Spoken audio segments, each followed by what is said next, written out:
Hello everyone, कैसे हो आप लोग। तो आज हम देखने वाले हैं जो सीपीएम हम सब्जेक्ट पढ़ रहे हैं, कंस्ट्रक्शन प्लानिंग एंड मैनेजमेंट। इसकी जो डीपीपी है, प्रोजेक्ट जो चैप्टर की डीपीपी है, उसका हम सॉल्यूशन देखने वाले हैं। तो उससे रिगार्डिंग हम बात करेंगे कि किस किस टाइप के क्वेश्चन आपको डीपीपी में देखने को मिले हैं और उसी के रिगार्डिंग हम उनके डिटेल सॉल्यूशन की बात करते हैं। तो आज का जो टॉपिक रहने वाला है हमारा प्रैक्टिस सेशन रहने वाला है। प्रैक्टिस सेशन के रिगार्डिंग मतलब आपने जो डीपीपी में क्वेश्चंस मिले हैं उनकी प्रैक्टिस करनी है आपको, आपसे कितने क्वेश्चन सॉल्व हुए देखते हैं। तो फर्स्ट क्वेश्चन की तरफ चलते हैं। The important event located on the activities in a bar chart are known as. देखो इंपॉर्टेंट इवेंट है, पहली चीज है ये याद रखना कि बार चार्ट जो होता है, आपका जो बार चार्ट होता है, बार चार्ट में कोई इवेंट नहीं आता, पहली चीज ये याद रखना, ठीक है। तो इवेंट कहां काम आता है, बार चार्ट में तो एक्टिविटी काम आती है, इवेंट कहां काम आता है, इवेंट आपका जो काम आता है, इवेंट आपका जो यहां पर काम आता है वो आता है माइलस्टोन चार्ट में। वो किस में आता है, माइलस्टोन चार्ट में। माइलस्टोन चार्ट में जो क्या है, upgraded form of upgraded method of, ये बार चार्ट का जो अपग्रेडेड फॉर्म ऑफ जो बार चार्ट है वो क्या है, आपका माइलस्टोन है। तो आपके पास ये किस में आएगा, इसका नाम क्या हो जाएगा, माइलस्टोन। तो आंसर क्या हो जाएगा आपका सी। समझ में आ गई बात, इसको क्या बोलते हैं, माइलस्टोन बोलते हैं। तो ये चीज समझ में आनी चाहिए कि उसने जब बार चार्ट का यहां पर नहीं पूछा था, उसने क्या पूछा था, उसने इनडायरेक्टली पूछा था कि आपको माइलस्टोन मेथड के बारे में, माइलस्टोन जो चार्ट होता है उसके बारे में इसने पूछा था। पहला क्वेश्चन समझ में आया। चले नेक्स्ट पे चलते हैं। नेक्स्ट क्वेश्चन की तरफ अगर हम चलते हैं यहां पर, तो हमारे पास में नेक्स्ट क्वेश्चन की तरफ अगर हम चलें तो नेक्स्ट क्वेश्चन क्या कह रहा है, functional organisation system of working was introduced by. देखो फंक्शनल ऑर्गेनाइजेशन सिस्टम है, ये किसने दिया था, ये आपके FW टेलर साहब ने दिया था। काम की प्रोसेस को स्मूथ बनाने के लिए, एक टाइप से कंप्लीटली जितना भी आपका जो वर्क है उसको प्रॉपर्ली ऑर्गेनाइज कर सके, इसके लिए किसने दिया था आपको ये सिस्टम, ये FW टेलर साहब ने दिया था। तो इनका नाम आपको क्या याद रखना है, याद रखना है। और यहां पर आपके पास एक हेनरी गेंट है, हेनरी गेंटल नहीं है, हेनरी गेंट है। तो हेनरी गेंट साहब है, इन्होंने क्या दिया था, हेनरी गेंट साहब ने क्या दिया था, गेंट चार्ट दिया था। इन्होंने क्या दिया था, गैंट चार्ट दिया था। तो आपके पास जब अगर पूछे गैंट चार्ट किसने दिया था, तो हेनरी गैंट साहब ने दिया था। चले आगे नेक्स्ट क्वेश्चन पे चलते हैं। नेक्स्ट क्वेश्चन क्या है आपका, नेक्स्ट क्वेश्चन पे देखते हैं। द इवेंट और events that immediately come before another event. मतलब कहना क्या चाह रहा है, एक इवेंट है, एक इवेंट है जो ये एक आपका एक इवेंट है, अब इससे पहले एक इवेंट आ रहा है, ठीक है। the event or events that are immediately come before another event without any intervening events। मतलब इसके बीच में कोई इवेंट नहीं है। इंटरवेनिंग का मतलब इसके बीच में कोई भी इवेंट नहीं है, कोई भी घटना ही नहीं है। तो यहां पर आपको ये बोल रखा है एक इवेंट है, उससे पहले एक ऐसा इवेंट आ रहा है जिसके बीच में कोई भी इवेंट नहीं है, कोई भी इवेंट नहीं है। तो इस इवेंट को क्या कहेंगे, ये क्या कहेंगे, इस इवेंट के रेस्पेक्ट में इस इवेंट को क्या कहेंगे। तो देखो इस इवेंट के रेस्पेक्ट में जब इसको देखोगे, इस इवेंट के रेस्पेक्ट में जब हम इसको देखेंगे तो इसको बोलते हैं प्रीडिसर्स। इसको क्या बोलते हैं, प्रीडिसर इवेंट, ठीक है। अगर आप इसके रेस्पेक्ट में इसको देखोगे, this one is known as SUCC successor event. इसको हम क्या बोलेंगे, सक्सेसर इवेंट। अब देखो क्या पूछा इसने, कम बिफोर, बिफोर का मतलब प्रीसीडर पूछा है आपसे, क्या पूछा है, प्रीसीडर इवेंट पूछा है आपसे, क्या पूछा है, प्रीसीडर इवेंट पूछा है। समझ में आई बात। चलते हैं आगे नेक्स्ट क्वेश्चन पे।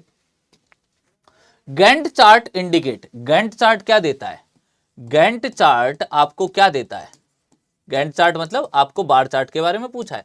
बार चार्ट जो ड्रॉ किया जाता है, this one is drawn between activity and time. ये टाइम और ये एक्टिविटी, ये एक्टिविटी होती है और इसकी जो लेंथ होती है ये किसको रिप्रेजेंट करती है, ये ड्यूरेशन को रिप्रेजेंट करती है। यही तो होता है गैंट चार्ट, ठीक है। क्या दे रखा है, comparison of actual progress with the scheduled progress, balance of work to be done, progress cost of the project, inventory cost मतलब वस्तु सूची लागत, इन्वेंट्री कॉस्ट तो नहीं देता, प्रोग्रेस नहीं बताता, बैलेंस वर्क, अगर प्रोग्रेस नहीं बताएगा तो बैलेंस वर्क नहीं पता चलेगा, तो ये तीनों तो नहीं होंगे। तो आपको क्या दे रहा है, ए ऑप्शन दे देता है। Comparison of actual progress with the scheduled progress, आपने क्या है कितना, अब ये बता सकते हो कि आप ओवरऑल बता नहीं सकते कि किस स्टेज पे हो, बट आप ये बता सकते हो कि आपने शेड्यूल्ड इतना किया था, अभी तक काम इतना हुआ है, ये जरूर बता सकते हो इससे। तो आपका आंसर क्या हो जाएगा, ए आंसर सही हो जाएगा। ठीक है, यहां तक समझ में आई बात, यहां तक समझ में आई। चले आगे, next. Bar chart is suitable only for, bar chart किसके लिए सुटेबल होता है, तो बार चार्ट आपके माइनर प्रोजेक्ट के लिए सुटेबल होता है, मैंने क्लास में ही बताया। ये किसके लिए सुटेबल होता है, माइनर प्रोजेक्ट के लिए सुटेबल होता है। तो आपके पास ए आंसर हो गया इसका। चले आगे, a dummy activity in a project network does not consume, अब भाई डमी एक्टिविटी है, नाम ही डमी है, नाम ही क्या है, डमी है। तो डमी एक्टिविटी क्या कंज्यूम करती है, ना तो वो नाइदर तो आपका टाइम कंज्यूम करती है, नोर आपका रिसोर्सेज कंज्यूम करती है, दोनों ही कंज्यूम नहीं करती है। ठीक है, नाइदर टाइम नोर रिसोर्सेज, दोनों ही कंज्यूम नहीं करती। अब भाई टाइम और रिसोर्सेज अगर वो दोनों ही कंज्यूम नहीं करेगी तो यहां पर मनी भी कंज्यूम नहीं करेगी, पैसा भी नहीं लगेगा। तो यहां पर ना तो टाइम कंज्यूम करती है, ना मटेरियल, ना money, all of the above लगा दो आंसर। ये किस लिए होती है, डमी एक्टिविटी किस लिए एस्टेब्लिश की जाती है, ये ग्रामेटिकल और लॉजिकल दोनों तरीके से, ग्रामेटिकल एंड लॉजिकल दोनों ही तरीके से क्या हो जाए, आपके आंसर सही हो जाए, इसके लिए प्रोवाइड की जाती है। Which of the right sequencing of process of the overall management system, क्या होता है कि process of the overall management system क्या होता है। तो आपको क्या दे रखा है, कंसेप्शन दे रखा है ऑप्शन में, टाइम रिसोर्सेज दे रखा है, time resource analysis, feasibility study, monitoring, updating, scheduling, इनके बारे में दे रखा है। तो देखो सबसे पहले आपके सामने आता है, सबसे पहले अगर आप बात करते हो तो कंसेप्शन, कंसेप्शन आता है। कंसेप्शन मतलब आप पहले काम की संकल्पना लोगे, पहले ये काम करना है, इसको सोचोगे, इसके बारे में बात करोगे, तो उसको बोलते हैं संकल्पना या कंसेप्शन। ठीक है, फिर हम बात करते हैं उसकी फिजिबिलिटी की स्टडी। अब भाई फिजिबल है कि नहीं है, आपने बोल दिया कि चांद पे जाके मेरे को घर बनाना है, भाई वो फिजिबल नहीं है, वो फिजिबल नहीं है अभी के टाइम पर, तो फिजिबिलिटी स्टडी भी तो करनी होगी। आपने बोल दिया समुद्र में जाके मेरे को घर बनाना है, फिजिबल भी तो होना चाहिए ना वो चीजें, एक जनरल इंसान के लिए या जो भी काम कर रहा है उसके लिए वो चीज फिजिबल भी होनी चाहिए। आपने बोला कि आसमान में मुझे कोई चीज जाके लटकानी है, फिजिबिलिटी देखोगे ना किसी काम की, तो फिजिबिलिटी स्टडी देखोगे। फिर आप क्या करोगे, ये सारे काम हो गए, फिर आप स्केड्यूलिंग करोगे। आपने देख लिया फिजिबल है, स्केड्यूलिंग कर दी, स्केड्यूलिंग करने के बाद में time resources, time and resources दोनों देखोगे, टाइम एंड रिसोर्सेज दोनों देखोगे, टाइम भी है कि नहीं है, रिसोर्सेज है कि नहीं है। फिर उसको टाइम रिसोर्सेज दे दिए, फिर मॉनिटर करोगे, मॉनिटरिंग करोगे। फिर अगर मॉनिटरिंग के बाद में कहीं पर भी लैग कर रहा है तो आपको अपडेटिंग की रिक्वायरमेंट आती है, अपडेटिंग की रिक्वायरमेंट आती है। तो ये देख लो किसमें हो रहा है, conception, feasibility study, scheduling, time resources, monitoring, updating. फिर हम क्या करते हैं, रिसोर्स एलोकेशन कर देते हैं। अगर हमें रिसोर्स मतलब अगर हमें रीशेड्यूलिंग या फिर कोई भी अपडेटिंग की मतलब कोई अपडेटिंग में सारी चीजें हम कंसिडर कर सकते हैं कि अगर हमें कोई भी चेंजेस आ रहे हैं तो वो हम यहाँ पर कंसिडर कर सकते हो और यहाँ पर हम उस चीज को अपडेट कर देंगे, चाहे हमें रीशेड्यूलिंग की रिक्वायरमेंट हो या रिसोर्सेज को क्या हो, एक जगह से हटा के दूसरी जगह डिप्लॉय करना हो, एक जगह से उठा के दूसरी जगह यूज करना हो, तो ये सारी चीजें इसमें आ जाती है। तो देखो conception conception conception, D option खत्म। ठीक है, मॉनिटरिंग, सी ऑप्शन खत्म, फिजिबिलिटी स्टडी सही है, टाइम रिसोर्सेज ए ऑप्शन खत्म, बी ऑप्शन देख लो, ये आपका आंसर हो जाएगा, बी ऑप्शन देख लो। ऐसे देखते हैं आंसर। ठीक है, पूरा नहीं पढ़ना होता कभी भी। A project is a large dam constructed across a river for a single और मल्टीपर्पज, एक टाइप का प्रोजेक्ट होता है। ठीक है, ये एक जनरल डेफिनेशन नहीं हुई, बट एक टाइप का प्रोजेक्ट तो होता है बट जनरल डेफिनेशन नहीं हुई। Is any job involving many people and large money, सिर्फ पीपल और मनी से कोई प्रोजेक्ट नहीं बनता, उसमें आपके पास क्या होगा, रिसोर्सेज भी चाहिए, मटेरियल भी चाहिए, मैन पावर भी चाहिए, पैसा भी चाहिए, टाइम भी चाहिए, सारी चीजें चाहिए। तो मतलब ये दोनों तो जनरल डेफिनेशन में नहीं आते। A work of major important involving huge man and material, huge man on material तो इन्वॉल्व कर लिया बट टाइम नहीं इन्वॉल्व किया, तो इसको हम कंसिडर नहीं। A organise team work to achieve a set of task within the time limit में अचीव करना, दैट इज योर प्रोजेक्ट। तो आपका आंसर क्या हो जाएगा यहां पर, डी आंसर हो जाएगा। चले आगे। Gantt chart is drawn for, Gantt chart किसके लिए ड्रॉ किया जाता है, time versus activity, activity versus activity नहीं, रिसोर्सेज वर्सेज प्रोग्रेस, रिसोर्सेज नहीं आता, प्रोग्रेस वर्सेज टाइम, एक्टिविटी और टाइम के बीच का होता है, तो ए आंसर आपको दिया हुआ है। ठीक है, क्लियर, ए आंसर दिया हुआ है। चलो, the 3 phase involve in the management of a large project, large project के बीच में आपके पास 3 स्टेप क्या बताई थी आपको, first one planning, second one scheduling, second one क्या बताई थी स्केड्यूलिंग, और थर्ड वन क्या बताई थी कंट्रोलिंग। अब देख लो किसमें ये 3 स्टेप होती है। शेड्यूलिंग गलत, पहले शेड्यूलिंग ऑपरेटिंग गलत, प्लानिंग स्केड्यूलिंग इवेल्युएटिंग गलत, प्लानिंग स्केड्यूलिंग और controlling, this one is your D answer. ये आपका क्या हो गया, डी आंसर हो गया। चले आगे, चलो, which one of the following is the weakness of A bar chart, bar chart की कमियां कौन कौन सी है, वो इंटरडिपेंडेंसीज नहीं बताता, पहला ये सही है, इंटरडिपेंडेंसीज नहीं बताता। दूसरा क्या है, प्रोजेक्ट की प्रोग्रेस नहीं बताता, ये भी सही है। अनसर्टेनिटीज होती है, अनसर्टेनिटीज को भी वो कंसिडर नहीं करता। ठीक है, तो ऑल ऑफ द अबव हो जाएगा। इनमें से सारी ही वीकनेस है, सारी की सारी क्या है, वीकनेस है। चले आगे, चलो, the process in which differences between the plan and actual performance are reviewed after the project started is known as. अब देखो, प्रोजेक्ट स्टार्ट से पहले की कंडीशन होती है स्केड्यूलिंग, और यहां पर अगर प्लानिंग होता, प्लानिंग और स्केड्यूलिंग दोनों ही क्या है, प्रोजेक्ट स्टार्ट होने के पहले की कंडीशन है।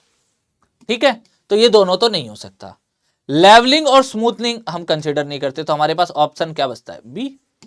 क्लियर, तो यहां पर क्या बोल रहा है, प्रोजेक्ट स्टार्ट हो गया, परफॉर्मेंस रिव्यू करनी है आफ्टर, तो वो किस में करेंगे, कंट्रोलिंग, और यहीं पर हम क्या करते हैं, अपडेटिंग भी करते हैं और रिशेड्यूलिंग भी करते हैं। अपडेटिंग एंड रिशेड्यूलिंग क्या करते हैं, अपडेटिंग एंड रीशेड्यूलिंग। ठीक है, अपडेटिंग एंड रीशेड्यूलिंग हम यहां पर करते हैं। चले आगे, बी हो गया। चलो, the purpose of dummy activity is, dummy activity का पर्पज क्या होता है, आपको यहां पर grammatical and logical relation provide करना, ग्रामेटिकल एंड लॉजिकल रिलेशन बनाना किसी भी नेटवर्क में। अब देख लो, to show the critical path of the network नहीं, to provide the logical link to maintain the correct relationship of activities, अभी तक तो सही है। अभी देखते हैं, to maintain the sequence of network, to calculate exact duration of project नहीं, तो फिर लॉजिकल लिंक दे रखा है तो लॉजिकल लिंक ही लगाओगे आंसर। अगर ग्रामेटिकल देता तो ग्रामेटिकल भी लगाते, दोनों आंसर हो जाते। समझ में आई बात यहां तक? चले, next one, casual labour report is used for. देखो, कैजुअल लेबर रिपोर्ट होती है, CLR जो बनाई जाती है ना, वो आपके इमरजेंसी वर्क के लिए बनाई जाती है। वो किसके लिए बनाई जाती है, इमरजेंसी वर्क के लिए बनाई जाती है। ठीक है, तो यहां पर आपके पास इमरजेंसी वर्क के लिए आप क्या करते हो, कैजुअल लेबर रोल बनाते हो, कैजुअल लेबर रोल बनाते हो। ठीक है, चलते हैं आगे। The contractor's ledger is maintained in the, contractor का जो लेजर होता है, मतलब कॉन्ट्रैक्टर जो काम करता है या कॉन्ट्रैक्टर का जो प्रोग्रेस रिपोर्ट होती है, वो हम किस में मेजर करते हैं, मतलब वो हम कहां मेजर करेंगे। ठीक है, तो वो जनरली देखो, कॉन्ट्रैक्टर हर लेवल पर होते हैं आपके पास में, तो उसका जो मेजर किया जाता है वो डिविजनल लेवल पर किया जाता है। उसको किस पे मेजर किया जाता है, डिविजनल ऑफिस में किया जाता है। तो यहां संभाग कार्यालय होंगे, वहां पर उसको मेजर किया जाता है। ठीक है, तो इसका जो लेजर है वो मेंटेन वहां पर, सॉरी मेजर बोल दिया मैंने, लेजर जो है इसका, वो कॉन्ट्रैक्टर का जो लेजर होता है वो कहां मेंटेन किया जाता है, आपके डिविजनल ऑफिस में मेंटेन किया जाता है। जो वो वर्क कर रहा है, जो प्रोजेक्ट में उसका इनपुट था, जो प्रोजेक्ट के उसके रिव्यू थे, वो सारे कॉन्ट्रैक्टर के लेजर में आ जाते हैं। तो इन सबको किस में मेंटेन किया जाता है, कहां मेंटेन किया जाता है, डिविजनल ऑफिस में। तो ये थे हमारे आज के टॉपिक। हमने क्या किया, डीपीपी के प्रैक्टिस क्वेश्चन किए, डीपीपी के हमने प्रैक्टिस क्वेश्चन किए। कौन से चैप्टर के थे, प्रोजेक्ट चैप्टर के। कौन से चैप्टर के थे, प्रोजेक्ट चैप्टर के। तो आपके थ्योरेटिकल क्वेश्चन कुछ इसी तरीके से बनते हैं, थ्योरेटिकल क्वेश्चन आपके कुछ इसी तरीके से बनते हैं। तो आपको इतना ही पार्ट यहाँ पर ध्यान रखना है, आपको यहाँ पर इतना ही पार्ट यहाँ पर ध्यान रखना है। अब इससे आगे का जो पार्ट है, इससे आगे के चैप्टर है, उनमें भी आपको ऐसे ही डीपीपी मिलती रहेगी, आप लोग ऐसे ही प्रैक्टिस कर सकते हो। अगर आपको फिर भी कोई डाउट रहता है, तो you can ask me on Telegram, Shubham sir PW search कर लेना, या शुभम सर फिजिक्स वाला सर्च कर लेना अंडरस्कोर लगा के, मैं आपको मिल जाऊंगा। ग्रुप है एंड चैनल है, तो मैं आपको वहां पर मिल जाऊंगा, तो वहां पर हम इसको देख सकते हैं। वहां पर अगर कोई दिक्कत रहे तो मेरे से डिस्कस कर लेना इसके रिगार्डिंग, टेलीग्राम पर हम यहाँ पर बात कर सकते हैं। चलो आज के सेशन को हम यही एंड करते हैं, मिलते हैं हम नेक्स्ट सेशन में। Thank you so much guys, bye bye everyone, have a good day.